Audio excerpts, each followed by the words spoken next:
The cold October night cut through Delilah Lawson's thin cotton nightgown as her bare feet pounded against the hard-packed dirt road. Blood seeped from the cuts on her soles, but the pain was nothing compared to the sting of her husband's betrayal and his fists. Behind her, she could still hear Richard's angry shouts echoing through the darkness, growing fainter as she put distance between herself and the prison that had been her home for the past 3 years. Prescott, Arizona Territory, 1878, had once seemed like salvation when Richard Blackwood had swept into her life with promises of security after her father's passing. Now, at 22, she knew better. The handsome businessman's charm had masked a cruel nature that had gradually revealed itself after their wedding. Tonight's beating had been the worst yet, all because she'd accidentally broken one of his precious imported plates. A sob caught in Delilah's throat as she stumbled on a rock, the moonlight barely illuminating the path ahead. Her long auburn hair whipped around her face, tangled and wild from her desperate flight. She had no plan, no money, no shoes, just the desperate need to escape.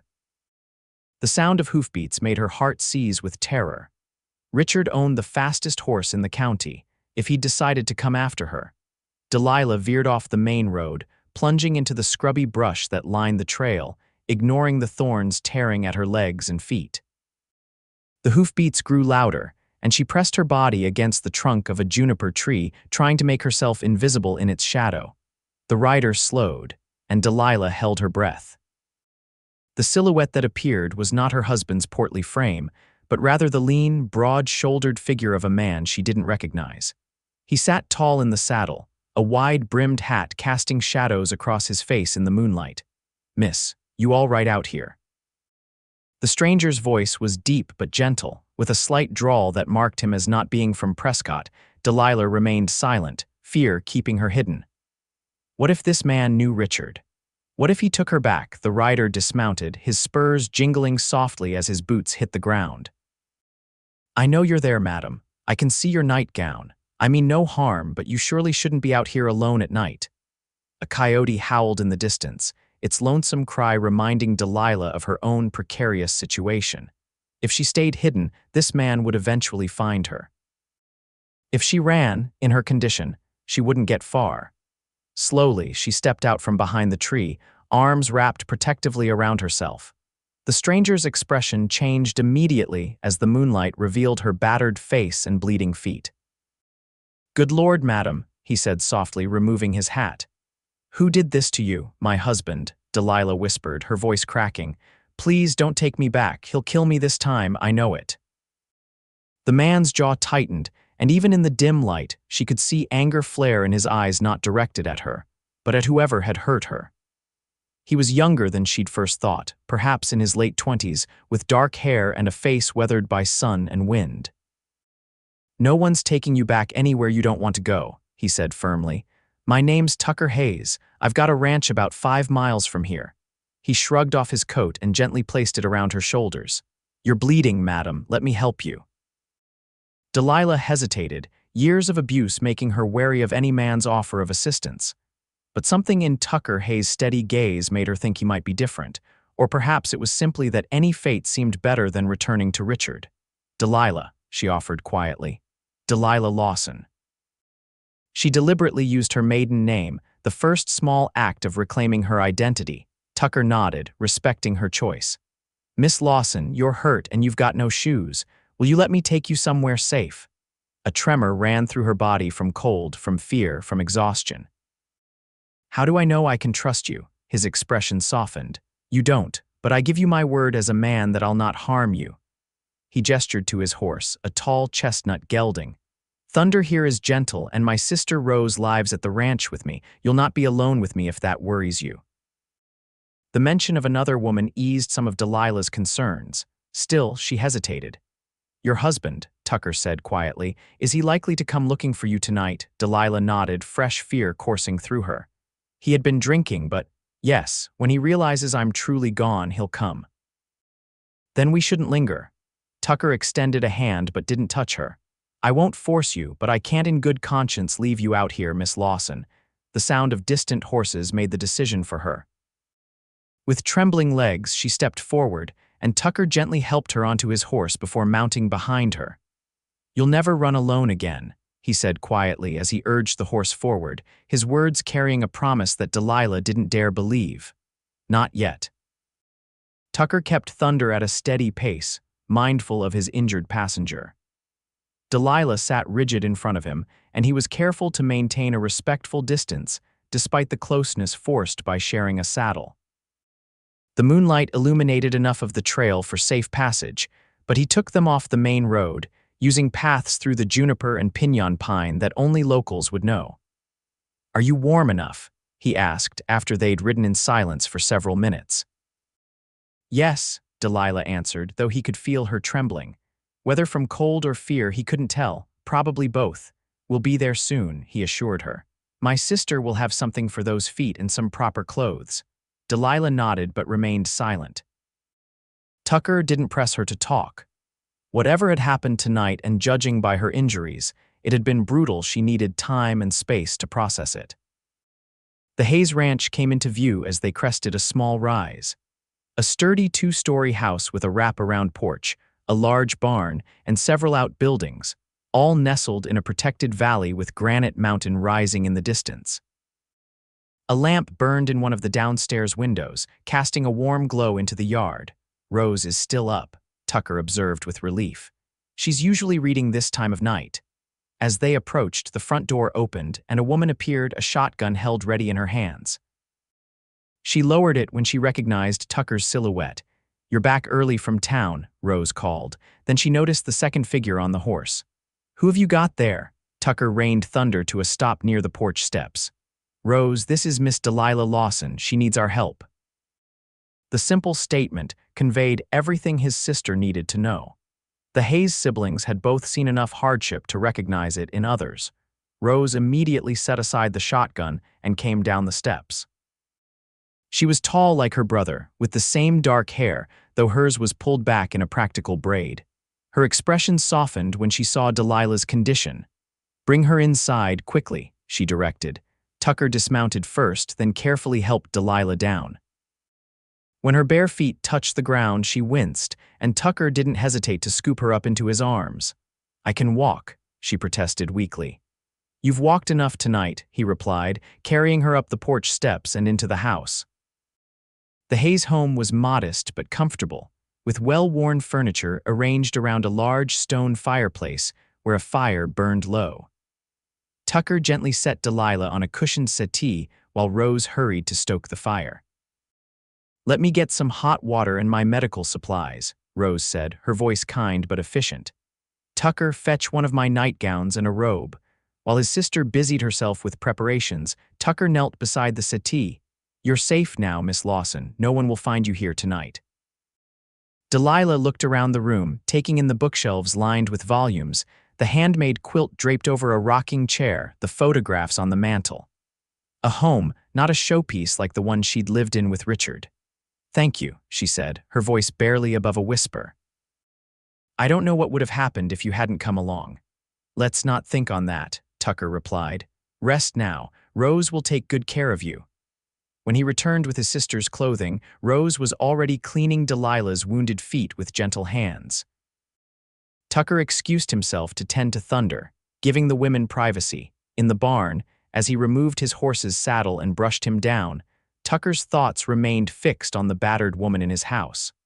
Whoever her husband was, he had clearly been abusing her for some time.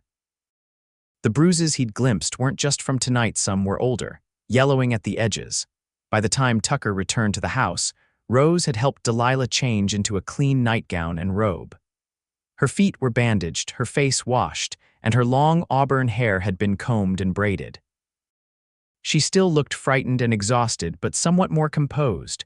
"Miss Lawson will take my room tonight," Rose told him. "I've made up the sofa for myself."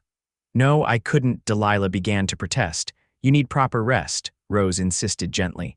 "And it's no trouble at all." Tucker approached cautiously, not wanting to startle her. "Have you eaten anything tonight, Miss Lawson?" Delilah shook her head. "No, there wasn't time." Rose disappeared into the kitchen and returned with a bowl of stew she'd kept warming and a slice of bread. "It's not much, but it'll help you sleep."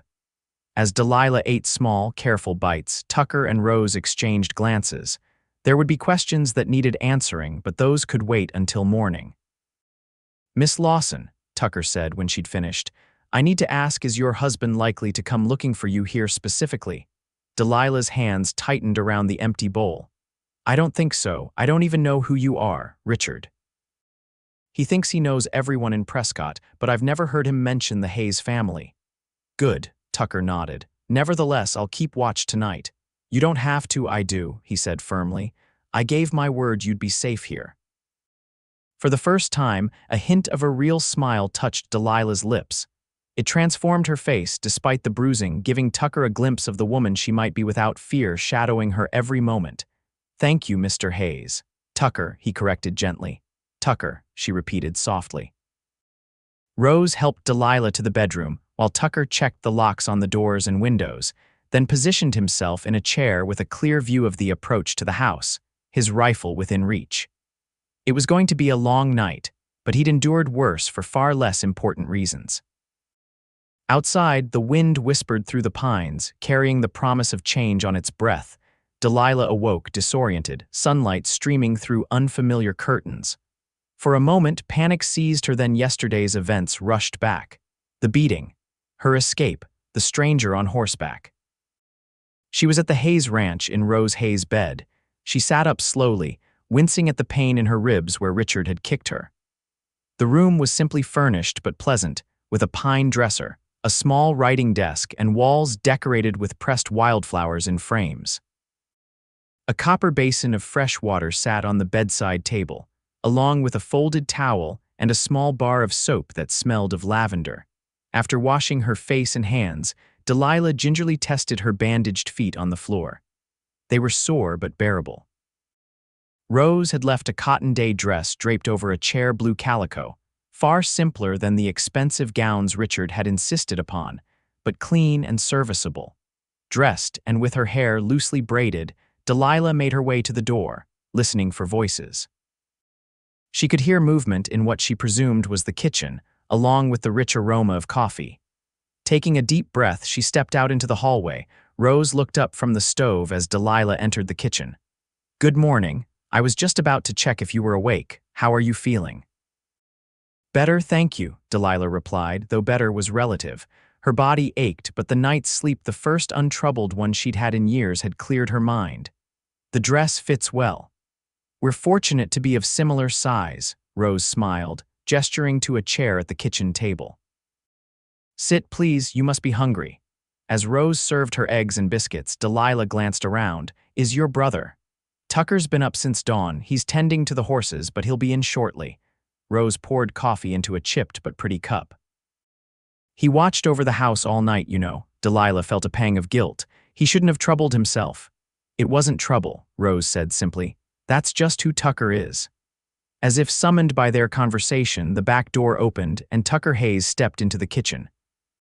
He'd clearly been working. His shirt sleeves were rolled up, revealing sun-browned forearms, and there was a smudge of dirt on his cheek.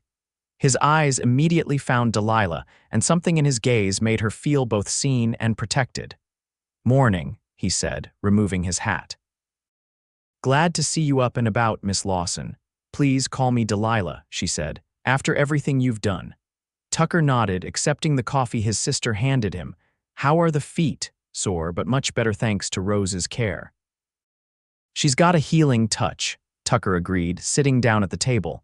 "Probably should have been a doctor instead of getting stuck out here with me." Rose rolled her eyes affectionately. "As if you could run this place without me." Their easy banter revealed a close relationship that made Delilah's chest ache with a longing for the kind of family she'd never had. Her own parents had been distant, her father preoccupied with his failing business, her mother with social standing. When they'd both died of influenza within a month of each other, leaving her alone at 19 with mounting debts, Richard Blackwood's proposal had seemed like salvation. "Delilah," Rose said gently, interrupting her thoughts, "we need to talk about what happens next." Tucker set down his coffee cup. "Rose is right. I rode into town at first light to listen to the gossip. Your disappearance hasn't gone unnoticed." Fear clutched at Delilah's throat. "Richard is looking for me. Your husband is Richard Blackwood?" Tucker asked, his expression darkening. Delilah nodded, shame washing over her, though she knew rationally that the shame belonged to Richard, not her. "I should have guessed," Tucker muttered. "Man's got a reputation." "What kind of reputation?" Rose asked, frowning. "The kind that makes sense given what we've seen," Tucker replied grimly. "He's telling people you've had some kind of nervous episode, that you wandered off in the night confused, and he's worried sick about you." Anger flared in Delilah's chest, burning through the fear. Of course he is. "He can't admit what really happened.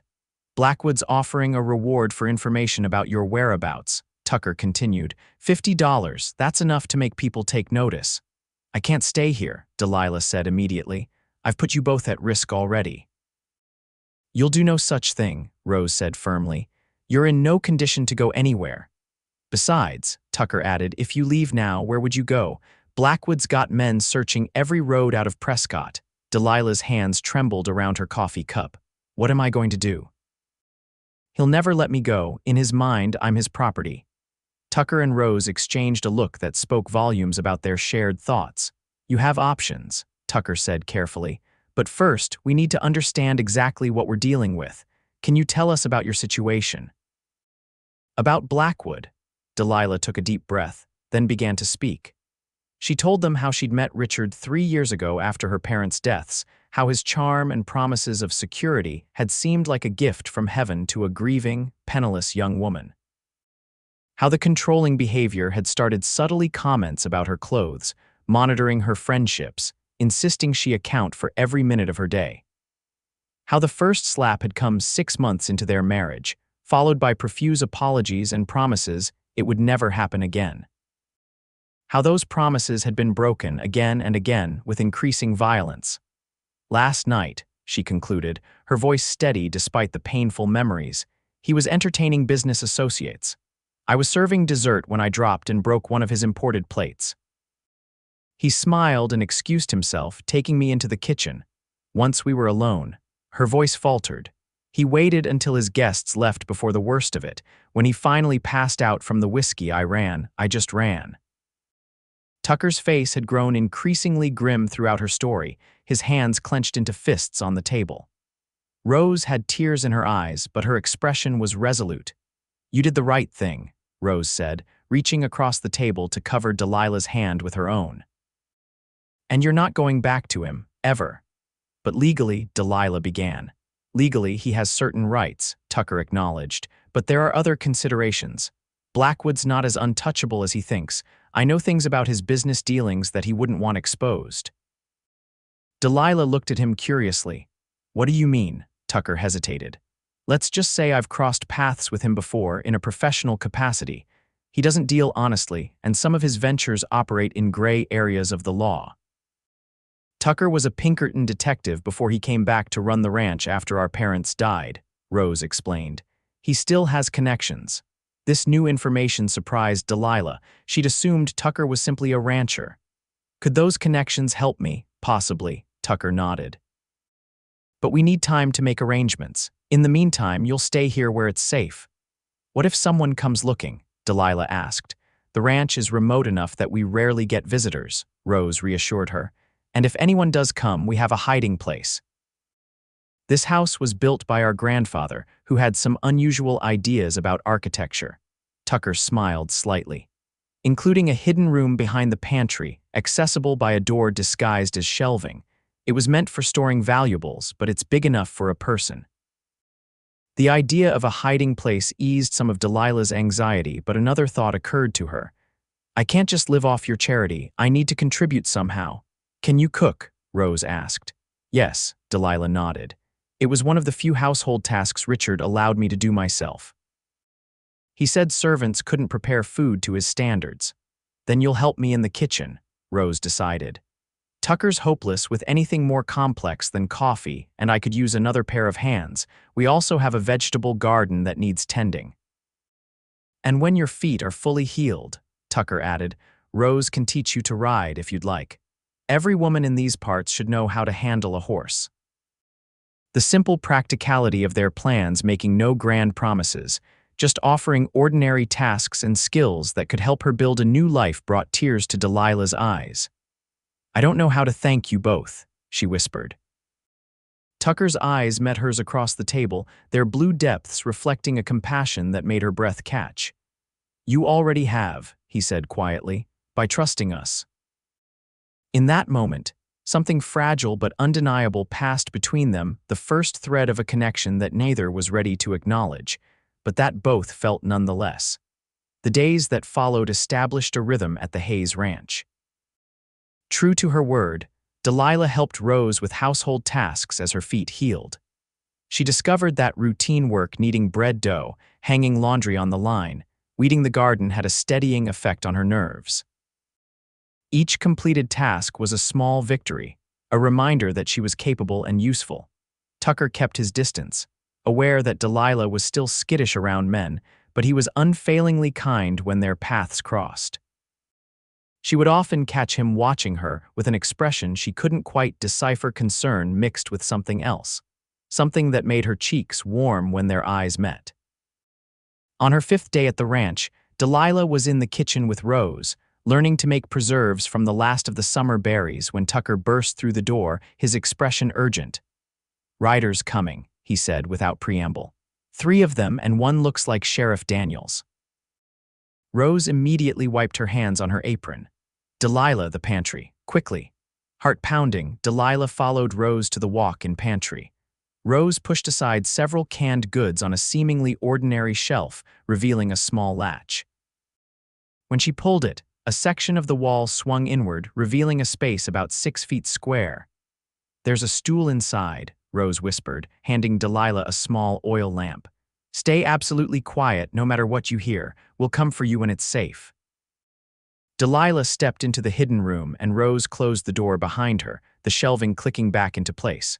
The small space was surprisingly not unpleasant, clean and dry, with a tiny air vent near the ceiling. Delilah lit the lamp, keeping the flame low, and sat on the stool to wait. Through the wall, she could hear the muffled sound of horses arriving, followed by the deeper rumble of men's voices. She strained to make out words, but could only catch fragments, looking for. That was definitely Sheriff Daniels, whom she'd met at several of Richard's dinner parties. He was a man who knew which side his bread was buttered on, and Richard kept his pockets well lined. Tucker's reply was too low to hear, but his tone sounded casual, unconcerned. More voices, questions she couldn't quite catch. Then Rose's voice, higher and clearer. "Welcome to search the house if you'd like, Sheriff. Though I must say it's unusual to have the law calling without cause." There were footsteps then, moving through the house. Delilah held her breath as they entered the kitchen, came close to the pantry. She could see a thin line of light under the hidden door, watched shadows pass through it as someone entered the pantry itself. "Quite a stock of provisions you have here, Miss Hayes," said a voice she didn't recognize. "Winter comes early in these mountains," Rose replied evenly. "We prepare accordingly." The footsteps moved away, and Delilah released her breath slowly. The search continued for what felt like hours, but was probably only 20 minutes. Finally, she heard the front door open and close, followed by the sound of horses departing. Still, she waited, knowing Tucker or Rose would come for her when it was truly safe. The oil in her lamp was burning low when the hidden door finally swung open, revealing Tucker's face, tight with tension. "They're gone," he said, offering his hand to help her out. "You're safe." In the kitchen, Rose was pouring coffee with hands that trembled slightly. "That was too close," she said. "Sheriff Daniels said they've searched every farm and ranch within 15 miles of town." Delilah sank into a chair, her legs weak with relief and lingering fear. "Did they believe you?" "I think so," Tucker said, though his expression remained concerned. "But Blackwood's not giving up. He's doubled the reward to $100. He can't stand to lose," Delilah murmured. "Especially something he considers his possession." Tucker sat across from her, his eyes serious. "There's something else you should know. Daniels mentioned that Blackwood's been telling people you took some valuable items when you left jewelry money. He's added theft to the story of your confused state." Delilah's hands clenched around her coffee cup. "That's absurd." "I left with nothing but my nightgown." "We know that," Rose assured her, but it gives him another reason to search for you and makes it criminal for anyone to help you. He's trying to isolate me, Delilah realized, to make sure no one will take my side. Tucker nodded grimly. It's a common tactic for men like him, but he doesn't know who he's dealing with. I've sent a telegram to a former colleague in the Pinkerton office in Denver. He'll be making inquiries about Blackwood's business affairs. What good will that do? Delilah asked. Men like Blackwood always have secrets, Tucker explained. Things they've done that wouldn't stand up to scrutiny. If we can find leverage, you mean blackmail him? Delilah interrupted, surprised. I mean negotiate from a position of strength, Tucker clarified. Give him a reason to let you go that appeals to his self-interest. The idea that there might be a way out, a real, permanent way out, was almost too much for Delilah to hope for. She'd been so focused on escaping immediate danger that she hadn't dared think about a future beyond it. In the meantime, Rose said, we need to be more cautious. No trips to town for any of us. Tucker and I have enough supplies to last a few weeks, and the ranch is remote enough that unexpected visitors are rare. I'm putting you both at terrible risk, Delilah said quietly. If they had found me here, but they didn't, Tucker said firmly, and they won't. I promised you'd never have to run alone again, and I meant it. There was such conviction in his voice that Delilah found herself believing him, despite years of learned mistrust. She looked into his face, the face of a man who had saved her without asking for anything in return, and felt something shift inside her chest, like a door long locked finally beginning to open. That night, unable to sleep, Delilah stood at her bedroom window, gazing out at the star-filled Arizona sky. The vast darkness, punctuated by pinpoints of light, mirrored how she felt surrounded by uncertainty, but with small, bright moments of hope beginning to emerge. A movement in the yard below caught her attention. Tucker was walking toward the barn, a lantern in hand. She watched as he disappeared inside, the golden light of his lantern visible through the slats of the barn door. What was he doing out there so late? Without fully understanding her own impulse, Delilah pulled on Rose's borrowed robe and slipped out of her room. The house was quiet, Rose's gentle snoring audible from the settee where she'd insisted on sleeping since giving Delilah her room.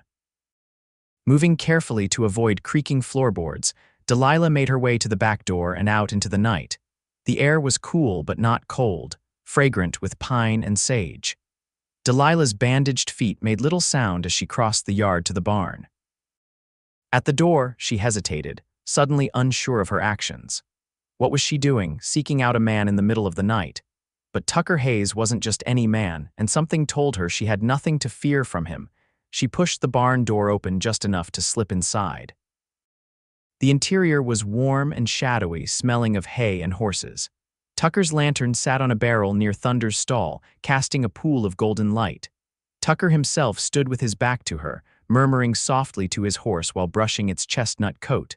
Can't sleep either, her old friend. He was saying, too much on your mind, or maybe you're just keeping me company while I wear a path in this floor with my worrying. There was such gentle affection in his voice that Delilah felt like an intruder witnessing something private. She turned to leave, but her movement caught Tucker's attention. Delilah. His surprise was evident, but there was no anger in his voice. Is everything all right? I'm sorry, she said quickly. I saw your light and I don't know why I came out here. I couldn't sleep and then I saw you were awake too and... She trailed off, embarrassed by her own impulsiveness. Tucker set down the brush and came toward her, his movements deliberately slow and unthreatening. No need to apologize. I often come out here when I can't settle my thoughts. The horses are good listeners. In the lantern light, his face looked younger, the worry lines smoothed away. His dark hair fell across his forehead, and Delilah had a sudden, inexplicable urge to brush it back. What thoughts are keeping you awake tonight? She asked instead. Tucker considered her for a moment before answering honestly. Your safety, how to handle Blackwood. Me too, Delilah admitted. Though I was also thinking about the stars, how they're always there, even when we can't see them through clouds or daylight. Tucker smiled, and the expression transformed his face, making Delilah's breath catch. That's a nice thought. That constancy exists even when we can't perceive it.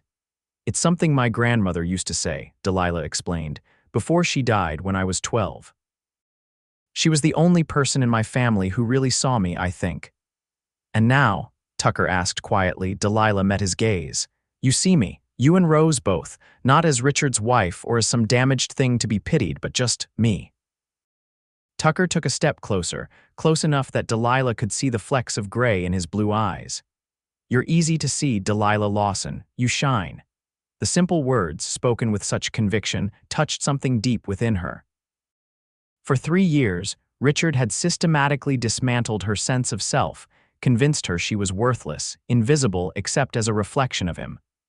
Tucker's statement was like water to parched earth, even with all this. She gestured vaguely to her face, where the bruises were fading but still visible. Especially with all that, Tucker said firmly. It takes courage to leave, more courage than most people ever have to find within themselves. A lump formed in Delilah's throat, making it hard to speak. I was so afraid, she whispered. I still am. Fear doesn't negate courage, Tucker said. Sometimes it's the very proof of it, doing what needs to be done despite being afraid. That's the very definition of bravery. Thunder nickered softly from his stall, as if in agreement, and Delilah found herself smiling despite the heaviness of the conversation. I think your horse is trying to tell us something, she said. Tucker chuckled. Probably that we should all be getting some sleep, instead of having philosophical discussions in the middle of the night. Wise animal, Delilah agreed, though she felt reluctant to end this unexpected moment of connection. As if sensing her hesitation, Tucker asked, would you like to meet him properly? Thunder, I mean. You didn't have much chance for introductions the other night. I'd like that, Delilah nodded. Tucker led her to the stall where the chestnut gelding watched them with intelligent eyes. Hold your hand out flat, palm up, Tucker instructed. Let him catch your scent. Delilah did as instructed, and Thunder stretched his neck over the stall door, nostrils flaring as he sniffed her hand. After a moment of consideration, he nudged her palm gently. He remembers you, Tucker smiled. He carried you here after all. Thank you for that, Delilah said softly, stroking Thunder's velvety muzzle, for bringing me to safety that night. He's a good judge of character, Tucker replied. Some horses would have been spooked by a frightened woman in the dark, but he knew you needed help. Delilah looked up at Tucker, suddenly aware of how close they were standing, sharing this quiet moment in the lantern light. Like his owner. Something shifted in Tucker's expression, a flash of emotion too complex to name. For a heartbeat, Delilah thought he might reach for her, but instead he took a small step back, maintaining the respectful distance he'd kept since the night they met. It's late, he said gently. You should get some rest, Delilah, she nodded, understanding his restraint and grateful for it. Whatever was growing between them, this fragile, unnamed thing needed time and space to develop naturally without pressure. Good night, Tucker, she said softly, and thank you for everything. Good night, he replied, his voice low and warm. Sleep well. As Delilah made her way back to the house, she realized that for the first time since her escape, she felt not just safe but hopeful. The path ahead was uncertain, filled with obstacles, but she was no longer facing it alone. The next morning at breakfast, Rose announced her intention to teach Delilah to ride. Your feet are healing well, she said, and it's a skill you'll need. Besides, it'll do you good to get out in the fresh air after being cooped up for days. Delilah felt a mixture of excitement and trepidation. I've never been on a horse except for that night with Tucker. All the more reason to learn properly, Rose insisted. We'll start with Daisy. She's older and gentle, perfect for beginners. Tucker, drinking his coffee at the table, nodded his agreement. Rose is a better teacher than I am. More patient, but I'll come along, keep watch while you practice. The morning was clear and cool, perfect for riding. Rose brought Daisy, a dapple gray mare with kind eyes, from the barn while Tucker saddled Thunder. Delilah, dressed in a pair of Rose's trousers and a simple shirt clothing Richard would never have allowed her to wear, waited nervously in the corral. First things first, Rose said, leading Daisy to Delilah. You need to establish trust. Let her get to know you. Under Rose's guidance, Delilah spent time simply stroking the mare, speaking softly to her, before attempting to mount.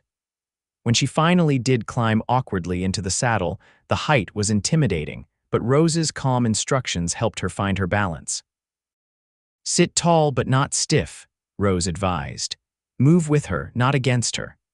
For an hour, they walked slow circles around the corral, Delilah gradually becoming more comfortable with the gentle movements of the horse beneath her.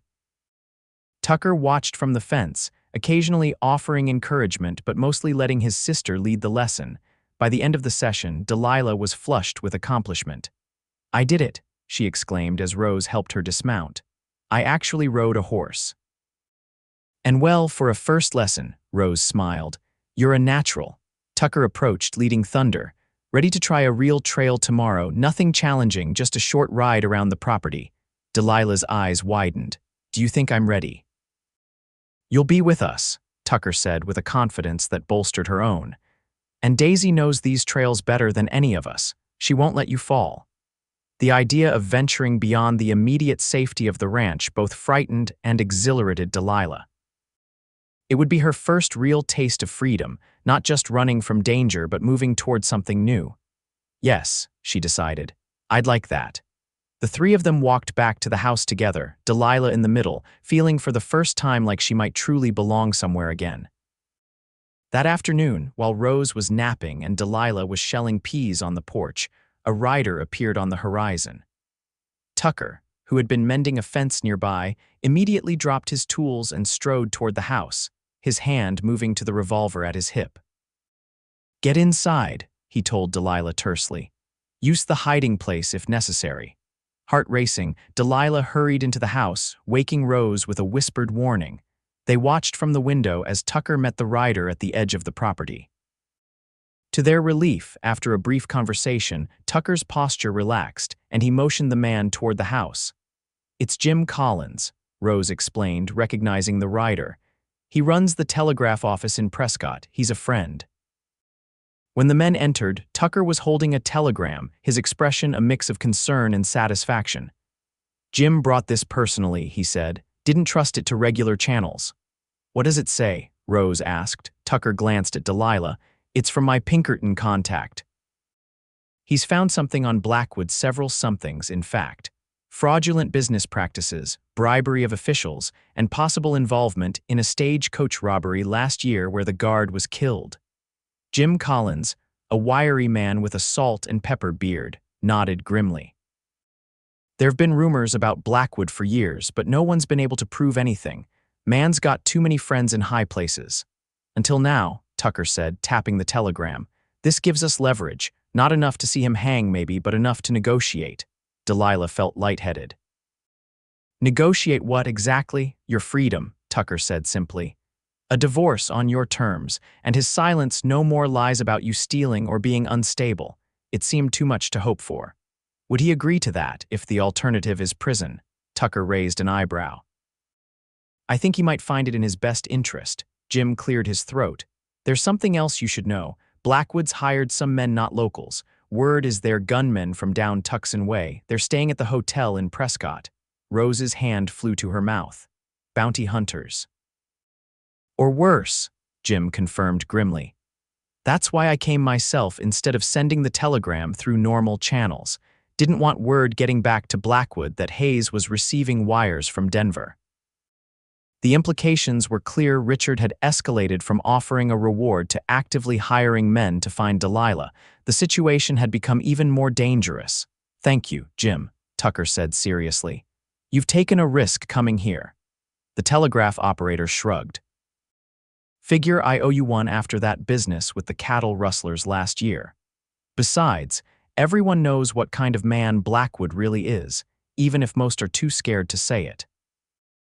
After Jim left, with promises to send any further telegrams directly to Tucker, the three sat around the kitchen table, the gravity of the situation settling over them. "We need to act quickly," Tucker said, "before those hired guns start searching outlying ranches." "What's the plan?" Rose asked. Tucker looked at Delilah. "That depends on what you want, Delilah. This has to be your decision." Delilah took a deep breath, considering her options. The prospect of facing Richard again terrified her, but the idea of running forever, of putting the Hayes siblings at risk, was equally unacceptable. "I want to be free of him," she said firmly. Legally, completely free. If your information gives us leverage to make that happen, then yes, let's use it. Tucker nodded, respect evident in his expression. Then I'll go to Prescott tomorrow. Alone, he added when Rose began to protest. I'll arrange a meeting with Blackwood, present our terms. That's dangerous, Delilah objected. What if he doesn't listen? What if those men he hired are with him? I won't be meeting him alone, Tucker assured her. I still have friends in town, and I won't be unarmed. Delilah's concern must have shown on her face, because Tucker reached across the table and for the first time since they'd met, took her hand in his. His palm was warm and calloused, his grip gentle but firm. Trust me, he said quietly. This isn't my first negotiation with a dangerous man. The touch of his hand sent a current of warmth up Delilah's arm, settling somewhere in the vicinity of her heart. She looked into his eyes and saw determination, competence, and something else, something that made her cheeks flush and her pulse quicken. I do trust you, she whispered, and realized with surprise that it was entirely true. Somehow, in the space of less than 2 weeks, Tucker Hayes had earned a trust she'd thought she'd never be able to give a man again. Rose, observing the exchange with sharp eyes, cleared her throat. We should prepare for all possibilities, she said practically. If things go well, Delilah will need her own clothes and personal items from Blackwood's house. If they don't, Tucker finished, reluctantly releasing Delilah's hand, we'll need to be ready to leave quickly. All three of us. The implication that Tucker and Rose would abandon their home rather than give Delilah up to Richard brought tears to her eyes. I can't let you do that, she protested. This is your home. It's a place, Rose said firmly, just wood and stone. What matters is that we're together and safe. We won't lose the ranch, Tucker assured them both. But it's wise to be prepared. Rose, can you pack essentials, food, clothing, medicines, just in case? Rose nodded and stood. I'll start now. When she had left the room, Tucker turned to Delilah. There's something I need to tell you, he said, his voice low. Something I should have mentioned earlier. Delilah tensed, bracing herself. What is it? I knew who you were that night on the road. Tucker's eyes held her steadily. I'd seen you before, at a social gathering in Prescott last spring. You were with Blackwood, I remember because. He hesitated, then continued, because even then I could see the fear in your eyes when he spoke to you. The way you flinched when he raised his hand, even just to gesture. I wondered then, but it wasn't my place to interfere. Delilah absorbed this revelation, unsure how to respond. So when you found me on the road, I recognized you immediately, Tucker admitted, and I knew exactly who you were running from. I should have told you, but I was afraid you wouldn't trust me if you knew I had that connection to Blackwood. The honesty of his confession touched Delilah. Many men would have kept such information to themselves indefinitely, but Tucker had chosen to tell her now, when it mattered.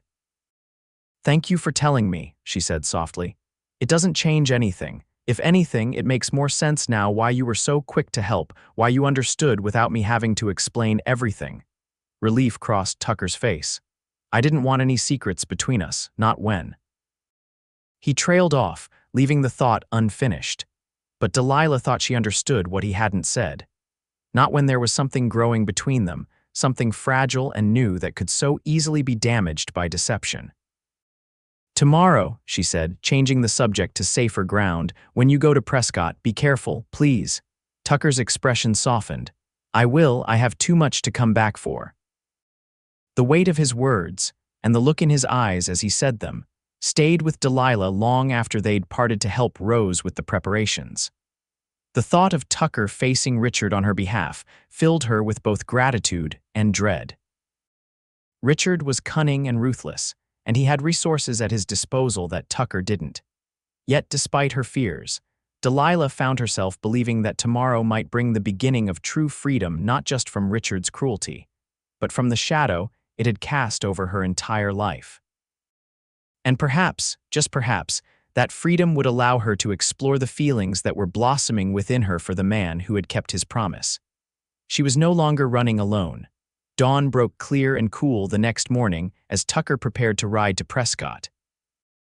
Delilah and Rose stood on the porch, watching him check Thunder's saddle and the pistol at his hip. He had dressed more formally than usual, in a clean white shirt and dark vest, his boots polished. The effect was striking. He looked less like a rancher and more like the Pinkerton agent he had once been. "Remember," he told them both, "stay inside today. Keep the doors locked. If anyone approaches who isn't me, use the hiding place." Rose nodded, her face set in determined lines. "We'll be fine. You just focus on dealing with Blackwood." Tucker turned to Delilah, his expression softening. "I'll be back before sundown one way or another." "With good news, I hope," Delilah said, trying to keep her voice steady despite the fear coiling in her stomach.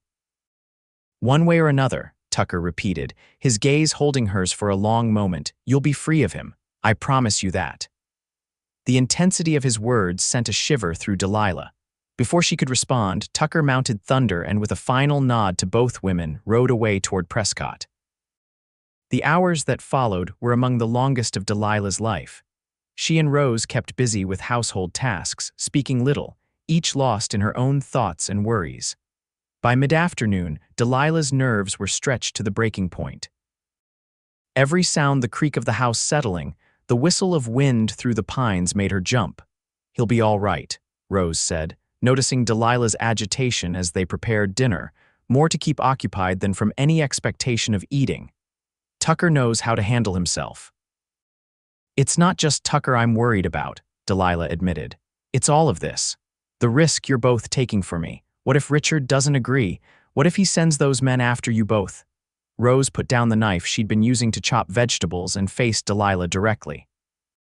"Do you know why Tucker left the Pinkertons?" she asked. Surprised by the apparent change of subject, Delilah shook her head. "He was good at it, very good, had a reputation for solving cases others couldn't, but it was taking a toll on him, seeing the worst of people day after day." Rose's eyes grew distant with memory. Then there was a case involving a woman whose husband had been systematically abusing her for years. When she finally tried to leave, he killed her. Tucker arrived just minutes too late to save her. Delilah's hand flew to her mouth. "Oh, Rose." "It broke something in him," Rose continued. "He blamed himself, though there was nothing he could have done. When our parents died that same year, he came home to run the ranch, and I think he was relieved to leave that life behind." She met Delilah's gaze directly. "Until the night he found you on the road." Understanding dawned on Delilah. "You're saying he sees me as a chance to save someone he couldn't save before?" Rose shook her head. "No, not exactly. I'm saying he recognizes the value of what he's fighting for, and so do I." She reached out and squeezed Delilah's hand. "What my brother feels for you isn't pity or obligation, Delilah. Surely you must see that." Before Delilah could respond, the sound of approaching horses made them both freeze. Rose moved quickly to the window. "2 riders," she reported tensely. "Not Tucker." Fear clamped around Delilah's throat. "Richard's men?" "I can't tell," Rose said, already moving toward the rifle mounted above the door. "But we're not taking chances. Into the hiding place now." Delilah hurried to the pantry, her heart pounding. As Rose helped her into the hidden room, she whispered, "What about you?" "I'll be fine," Rose assured her.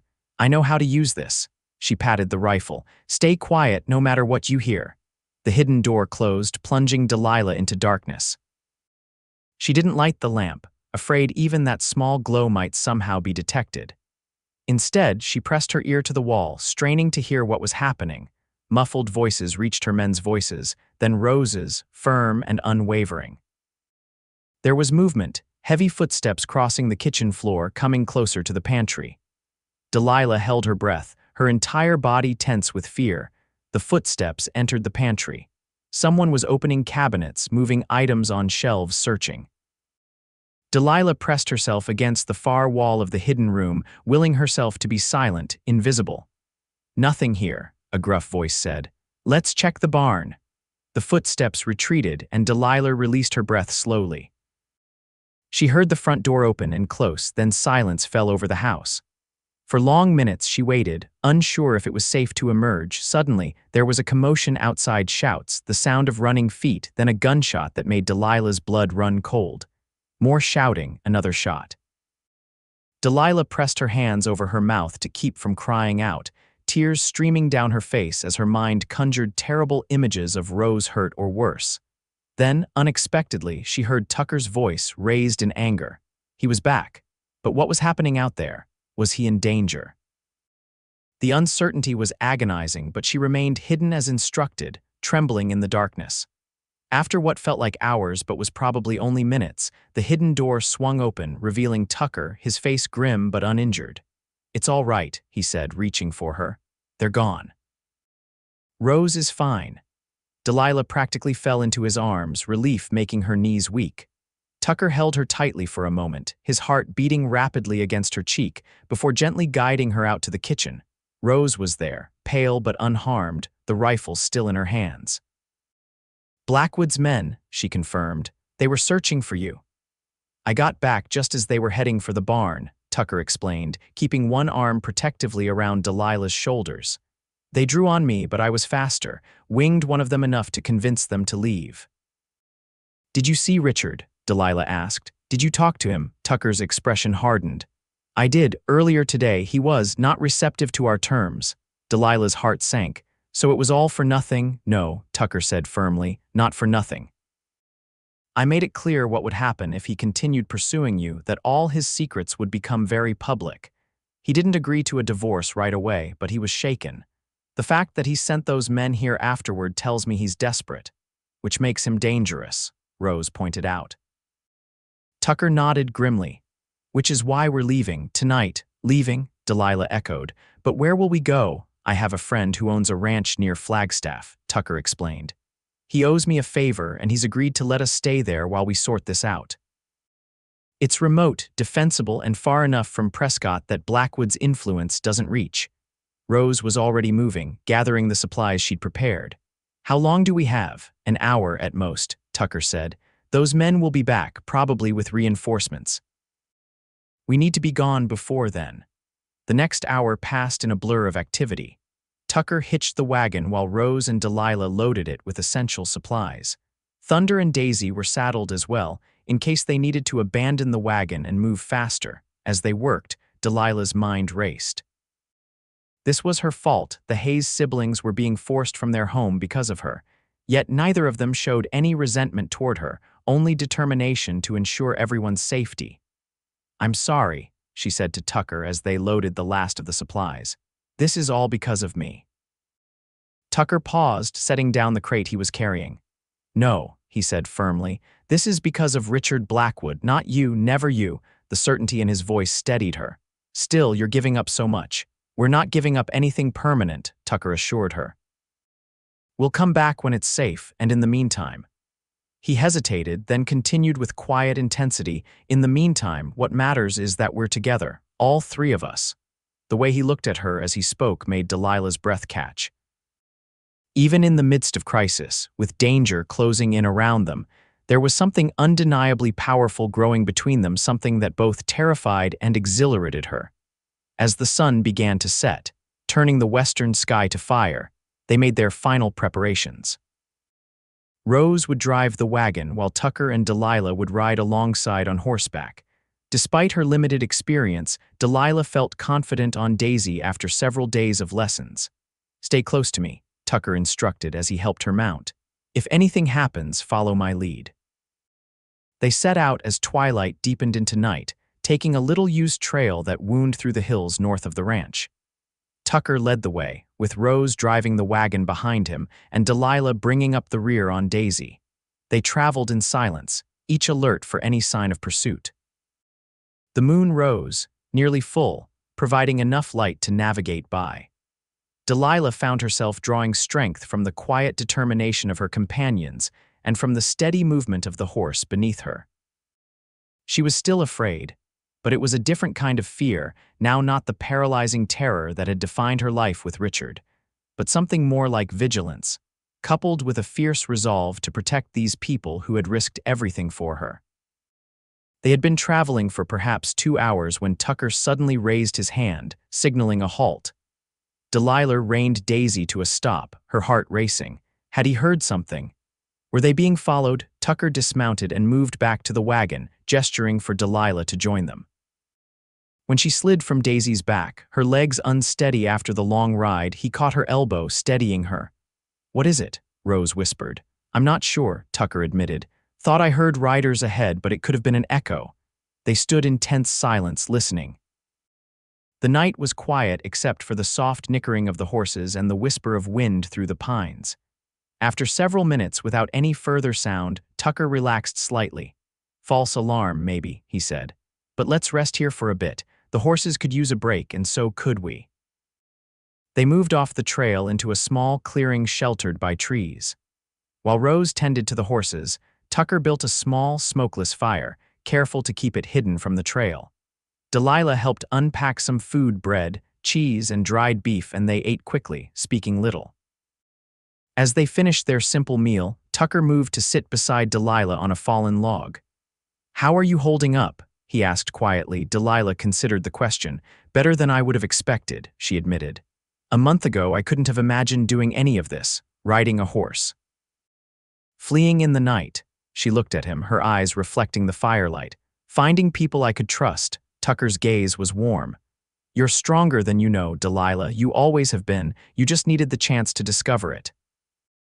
His words touched something deep within her, a spark of self-recognition that Richard had tried so hard to extinguish. "Thank you," she whispered. "Not just for saying that, but for seeing it, for seeing me." Tucker's hand found hers in the darkness, his fingers intertwining with her own. It was a small gesture, but profoundly intimate, an acknowledgement of the connection that had been growing between them since that first night on the road. "When this is over," he said softly, "when you're truly free, I want to," but whatever Tucker had been about to say was cut off by the distant but unmistakable sound of riders approaching fast from the direction they had come. "Douse the fire," Tucker ordered, already on his feet. "Rose, get the wagon ready." Delilah to Daisy. The peaceful moment shattered, they moved with urgent efficiency.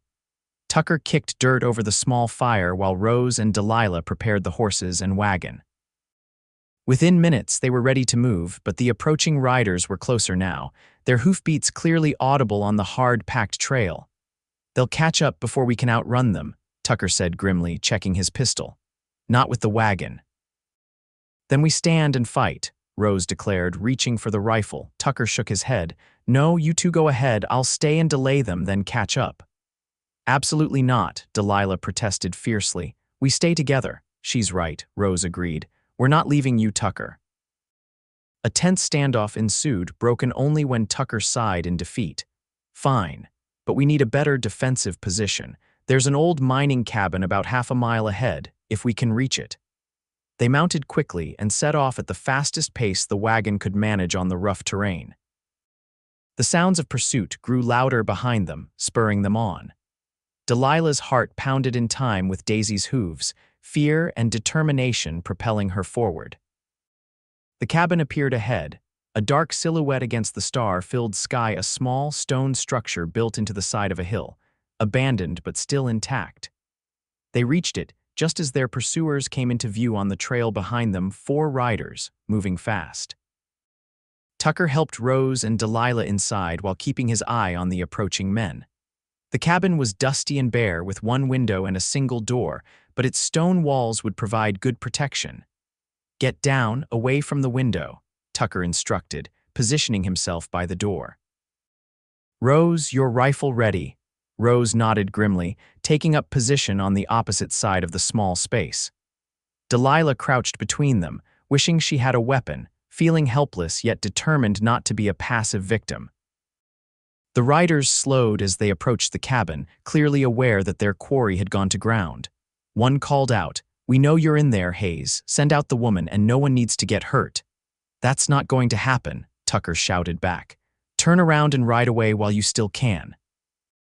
A shot rang out, splintering the wooden door frame inches from Tucker's head.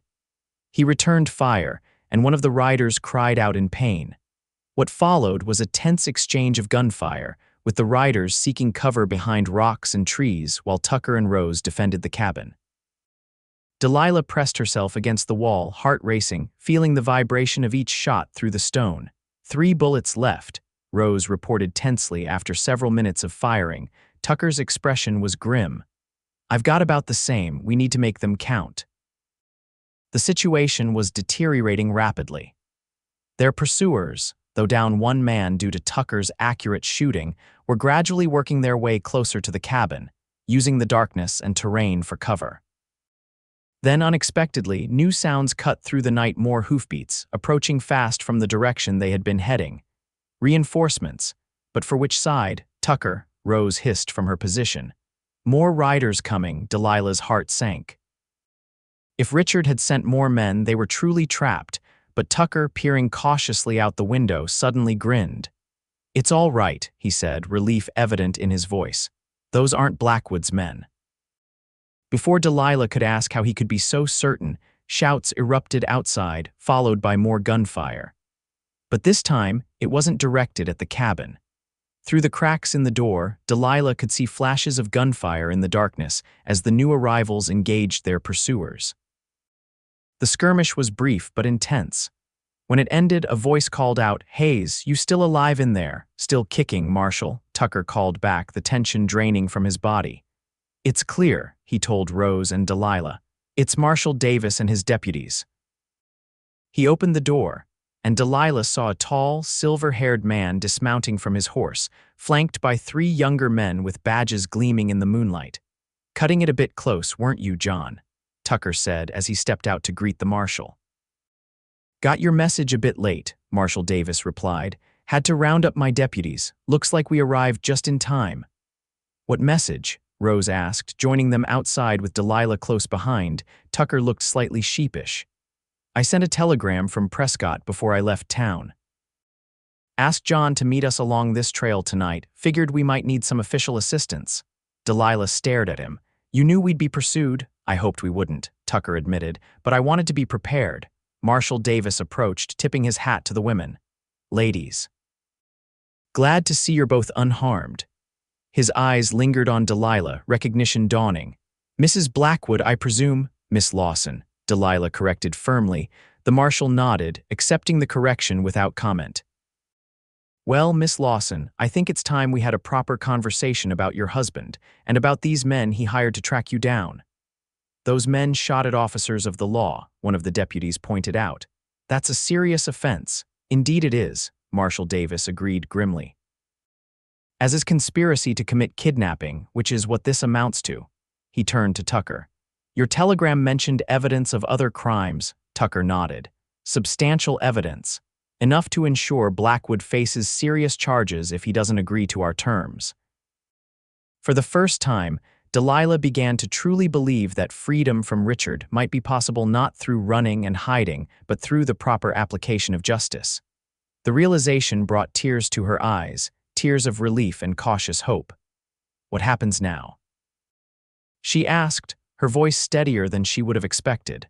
Marshal Davis glanced at the men his deputies were securing. 3 were alive, though injured, while the 4th hadn't survived the gunfight. "Now, we take these men back to the territorial prison in Yuma. And I have a conversation with Mr. Richard Blackwood about the inadvisability of hiring gunmen to abduct his wife." "Ex-wife," Tucker corrected, moving to stand beside Delilah. "That's part of our terms." The marshal's eyebrows rose, but he nodded. "I see. Well, I imagine Mr. Blackwood will find those terms increasingly appealing once he understands his alternatives." As the deputies prepared to transport their prisoners, Marshal Davis added, "It would be best if you all came to Flagstaff for now. My jurisdiction covers both counties, and I can better protect you there while this is resolved." Tucker glanced at Delilah, a question in his eyes. She nodded, feeling a sense of certainty that had eluded her for years. "Yes," she agreed. "Flagstaff." They set out again within the hour, this time with the added protection of Marshal Davis riding alongside them. The night was now deep, the moon high overhead, casting silver light over the landscape. Delilah rode close to Tucker, drawing comfort from his presence. "You planned this all along," she said softly, not accusingly but with a touch of wonder. "The marshal, the evidence, all of it." Tucker's smile was visible even in the moonlight. "Not all of it, but I've learned that it pays to have contingencies." He paused, then added more seriously, "I meant what I said that first night, Delilah. You'll never run alone again. Not as long as I have anything to say about it." The promise in those words and in his steady gaze warmed Delilah from within. They still faced challenges. Richard's final capitulation wasn't yet secured, and the legal process of divorce would take time. But for the first time in years, Delilah felt something that had been stolen from her long ago: hope. And as they rode together through the Arizona night, toward Flagstaff and the future beyond, Delilah realized that she had gained something else as well, something she had never truly expected to find again. The beginnings of love, fragile and new, but growing stronger with each passing day. The journey to Flagstaff took them the remainder of the night and well into the next day. By the time they arrived, exhaustion had settled deep into Delilah's bones, but there was also an undeniable sense of achievement. They had escaped, they had survived, and they had done it together. Marshall Davis led them to a modest but comfortable house on the outskirts of town. "My sister's place," he explained. "She's visiting family in California, so it's empty. You'll be safe here while we sort everything out." The house was a welcome sight: 2 bedrooms, a kitchen with a proper stove, and a small parlor with overstuffed chairs that looked like heaven to Delilah's saddle-sore body. Rose immediately set about making the place habitable, while Tucker and the marshal stepped outside to discuss their next steps. Delilah busied herself unpacking the few provisions they'd brought, trying not to eavesdrop on the men's conversation, but unable to completely ignore the occasional phrases that drifted through the open window. "Have to make it official," the marshal was saying. "Statements, sworn testimony." "Willing to do whatever's necessary," came Tucker's reply. "But we need guarantees." Delilah understood that legal processes were inevitable if she wanted true freedom from Richard, but the thought of having to recount her experiences, perhaps even in a courtroom, filled her with dread. She had barely begun to process her escape, let alone the years of abuse that had preceded it. Rose, noticing her distraction, paused in her task of making up beds. "It'll be all right," she said gently. "Tucker and the marshal won't let anything happen to you." Delilah managed a small smile. "I know, it's just the thought of having to tell strangers what Richard did, of having to see him again." Rose crossed the room and took Delilah's hands in hers. "You've already done the hardest part, you left. Everything else is just details." Her expression grew serious. "And Delilah, you don't have to do any of it alone. I'll be with you. Tucker will be with you." The simple reassurance eased some of Delilah's anxiety. It was true, whatever came next, she wouldn't face it alone. When Tucker rejoined them, his expression was cautiously optimistic. "The marshal is sending a telegram to the territorial judge. Given the evidence we have, and the fact that Blackwood hired men who shot at law officers, he believes we can secure a quick resolution." He glanced at Delilah. "You may need to provide a statement about your marriage and about the night you left, but you won't have to see Blackwood again if you don't want to." Relief washed over Delilah. That's good news." Tucker nodded, though she could tell there was more he wasn't saying. "There's something else," he added after a moment. "The marshal mentioned that Arizona territory has relatively progressive laws regarding divorce. Abandonment and cruelty are both recognized grounds, and there are provisions for a woman to reclaim her maiden name and property rights." "Property rights," Delilah echoed, confused. "I don't own anything. Everything was Richard's." "Not quite everything," Tucker said. "Your father's business failed, but the family home was in your mother's name. It passed to you upon her death. Blackwood may have controlled it during your marriage, but legally, it's still yours." This revelation stunned Delilah. The modest house she'd grown up in, which Richard had rented out after their marriage, had been hers all along. "I had no idea," she whispered. "Most women don't," Rose said with a hint of bitterness. "Men like Blackwood count on that ignorance. The point is," Tucker continued, "once the divorce is granted, you'll have a place of your own, financial independence, real freedom." The idea was almost too much to comprehend. After years of control and dependency, to have a home of her own, an income, however modest. Delilah felt tears welling in her eyes. "I never thought," she began, her voice breaking. Tucker was beside her in an instant, his hand gentle on her shoulder. "It's a lot to take in," he said softly. "But it's all good news, Delilah. Everything's going to be all right." She looked up at him, at the kindness and strength in his face, and knew that he was right. Whatever challenges lay ahead, they would face them and overcome them together. The next few days passed in a whirlwind of activity. Marshall Davis proved to be as good as his word. moving quickly to formalize charges against Richard's hired guns and to present evidence of Richard's own criminal activities to the territorial judge. Delilah provided her statement, a detailed account of her marriage, the abuse she had suffered, and her escape.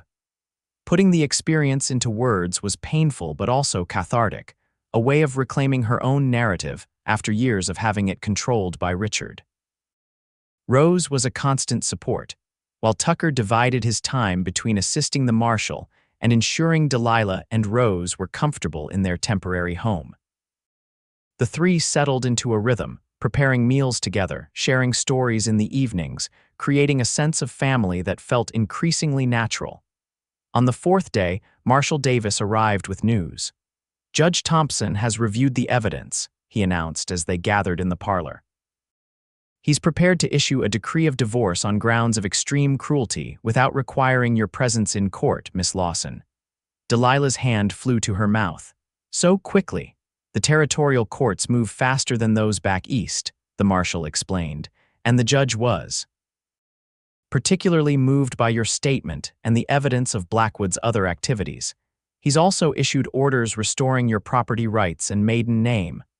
"And Blackwood?" Tucker asked. "Has he agreed to these terms?" Marshal Davis's expression was grimly satisfied. "Let's just say that when faced with the alternative multiple criminal charges carrying substantial prison time, Mr. Blackwood found it in his best interest to cooperate fully." It seemed almost too good to be true. "So it's over?" Delilah asked, hardly daring to believe it. "Just like that?" "The divorce will be final as soon as the judge signs the decree, which should be tomorrow," the marshal confirmed. "As for Blackwood's other legal troubles, he's made arrangements to leave the territory. Permanently, sold his business interests and property. I understand he's heading to California." The news was overwhelming. In less than a week, the chains that had bound Delilah for 3 years had been broken. She was free, truly free to reclaim her life and identity. "I don't know how to thank you, Marshal," she said, her voice thick with emotion. Marshal Davis waved away her gratitude. "No thanks needed, just doing my job." He glanced at Tucker. "Though I will say, having a former Pinkerton agent providing such thorough evidence made that job considerably easier." After the marshal left, promising to return the next day with the final decree, a celebratory mood filled the house. Rose prepared a special dinner, using precious ingredients she'd been saving for an important occasion. "This calls for a toast," she declared, producing a bottle of wine she'd discovered in the marshal's sister's pantry. "To freedom, new beginnings, and family, both the ones we're born with and the ones we choose." They clinked glasses, and Delilah felt a surge of gratitude so profound it nearly overwhelmed her. These people, who had been strangers just weeks ago, had risked everything to help her.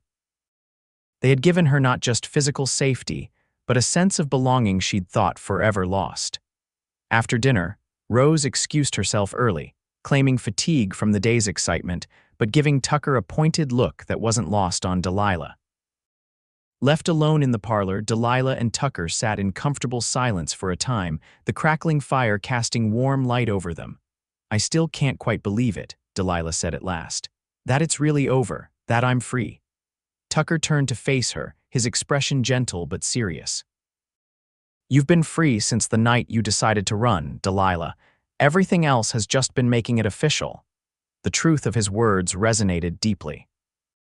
Her freedom hadn't been granted by a judge's decree or Richard's capitulation. It had been claimed the moment she'd chosen to flee rather than endure another day of abuse. "Thank you," she said softly, "for everything, for finding me that night, for believing me, for helping me." Tucker's hand found hers, his touch warm and reassuring. "I told you then that you'd never run alone again, and I meant it." He hesitated, then continued, "But now that your divorce will be final, there's something I need to ask you." Delilah's heart quickened. "Yes." "Where do you want to go from here? You'll have your family home and income from its rental. You could stay in Prescott or go somewhere else entirely. Start fresh." The question caught Delilah off guard. She'd been so focused on escaping Richard that she hadn't given much thought to what would come after. Freedom to choose her own path was both exhilarating and intimidating. "I don't know," she admitted. "Part of me wants to go far away, somewhere Richard would never think to look if he ever changed his mind about leaving me alone, but another part. She looked into Tucker's eyes, finding the courage to be completely honest. Another part doesn't want to leave you and Rose. You've become important to me. Tucker's expression softened, hope and something deeper lighting his eyes. You've become important to us too, to me especially. He took a deep breath. Delilah, I know it's soon, too soon probably after everything you've been through. And I would never presume to rush you or pressure you in any way. But I want you to know that if you choose to stay in Flagstaff, or return to Prescott, or go anywhere else in this territory, I would very much like to court you. Properly, at your pace, with all the respect and patience you deserve. The declaration, made with such earnest sincerity, touched Delilah deeply. This was nothing like Richard's whirlwind courtship, with its grand gestures and implicit pressures.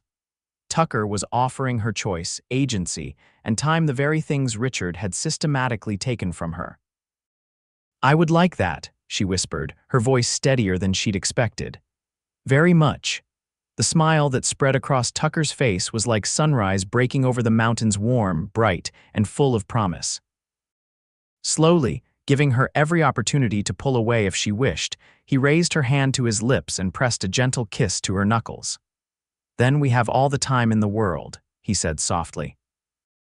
In that moment, sitting by the fire with Tucker's hand holding hers, Delilah felt the final pieces of her fear and doubt begin to crumble away.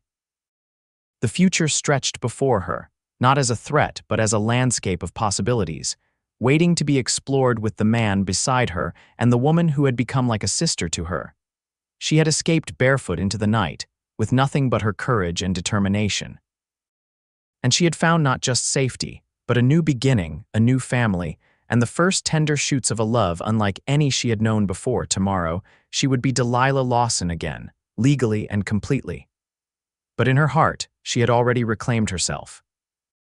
And that, she knew, was the greatest freedom of all. 6 months later, the Hayes Ranch looked vastly different from the night Delilah had fled there with Tucker and Rose. Spring had transformed the landscape, bringing wildflowers to the meadows and new leaves to the pines.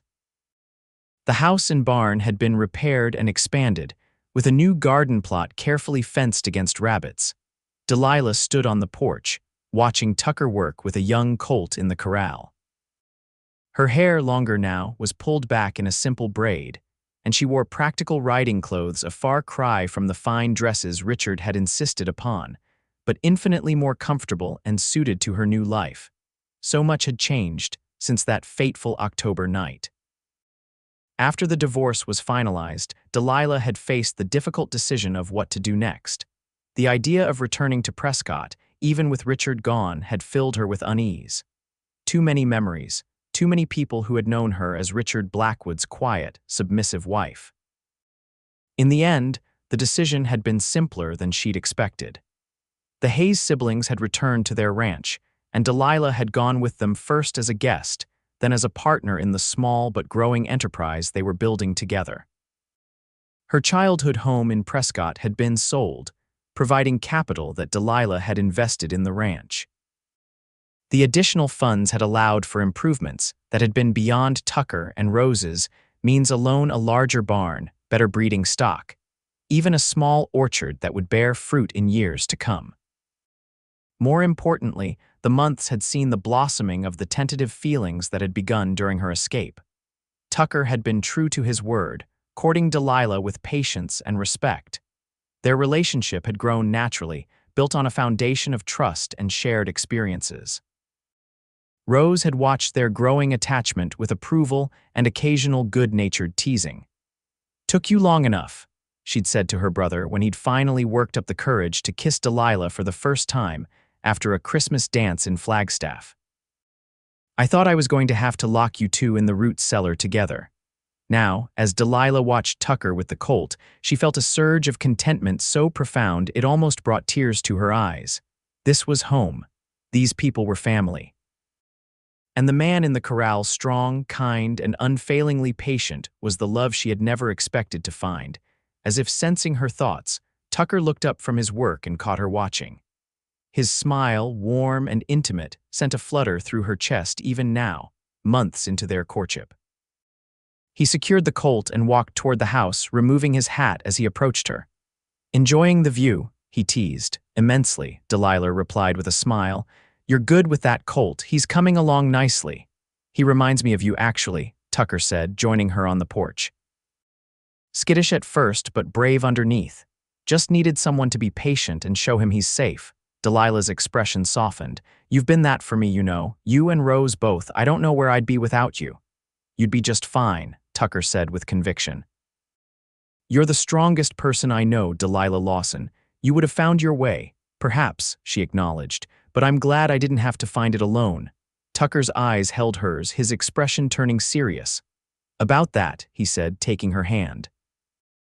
"There's something I've been wanting to ask you." Delilah's heart quickened. "Yes, I had a whole speech planned," Tucker admitted with a rueful smile. "Was going to wait for the perfect moment, sunset over the mountains maybe, or starlight by the creek. But seeing you here now on our porch, looking so at home and so beautiful." He took a deep breath. "I can't wait any longer." To Delilah's surprise and delight, Tucker knelt before her, still holding her hand. From his pocket, he withdrew a small, velvet pouch. "Delilah Lawson," he said, his voice steady despite the emotion in his eyes. "These past months have been the happiest of my life. You've brought light and joy to this ranch, to Rose's life, and especially to mine. I love you, your courage, your kindness, your strength. I love the way you sing when you think no one's listening, the way you refuse to give up on that stubborn hen who won't lay in the coop, the way you've built a new life from the ashes of the old one." He tipped the pouch, and a simple gold ring set with a small but perfect sapphire fell into his palm.